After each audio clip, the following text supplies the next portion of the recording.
Welcome back everyone. यहाँ पे मेरे पास एक सुपरस्टोर करके टेबल है। अगर मैं इस क्वेरी को एग्जीक्यूट करता हूँ तो ये इंस्टेंटली एग्जीक्यूट हो जाती है और मुझे रोज़ दिखने लगती हैं। लेकिन जब हम रियल वर्ल्ड में काम कर रहे होते हैं तो हमारी क्वेरीज बहुत कॉम्प्लेक्स होती है या डेटा सेट में बहुत ही ज़्यादा डेटा होता है, जिसके कारण हमारा जो रिट्रीवल प्रोसेस है वो टाइम कंज्यूमिंग हो जाता है।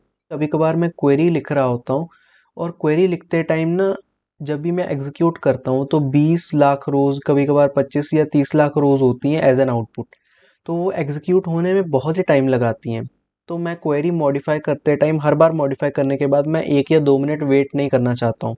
तो मैं क्या करता हूँ, मैं लिमिट कीवर्ड का यूज़ कर लेता हूँ, जिससे मुझे सिर्फ क्वेरी का आउटपुट टॉप 10 या टॉप 100 रोज़ में ही दिख जाता है और इससे मेरा टाइम भी सेव होता है और मैं क्वेरी भी जल्दी लिख पाता हूँ। अगर ये मेरे पास क्वेरी है जिसमें मैं सुपरस्टोर का डेटा देख रहा हूँ तो मुझे सिर्फ टॉप 10 रोज चाहिए।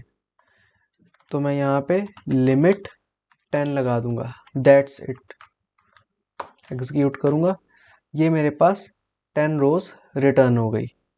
अगर मुझे 100 रोज देखनी है तो मैं यहाँ 100 लिख दूंगा, एग्जीक्यूट, और ये मेरे पास टेबल की 100 रोज आ गई। अगर मुझे किसी स्पेसिफिक ऑर्डर में 100 रोज देखनी है, for example order by sales descending, अब ये क्वेरी मुझे टॉप 100 रोज रिटर्न करेगी जिसमें सेल्स सबसे ज़्यादा हैं। एग्जीक्यूट करूँगा, मेरे पास 100 रोज आई। अब ये जो 100 रोज हैं इनमें सबसे ऊपर जो रो होगी उसमें सबसे ज़्यादा सेल होगी और जैसे ही मैं नीचे जाता जाऊँगा सेल कम होती जाएगी।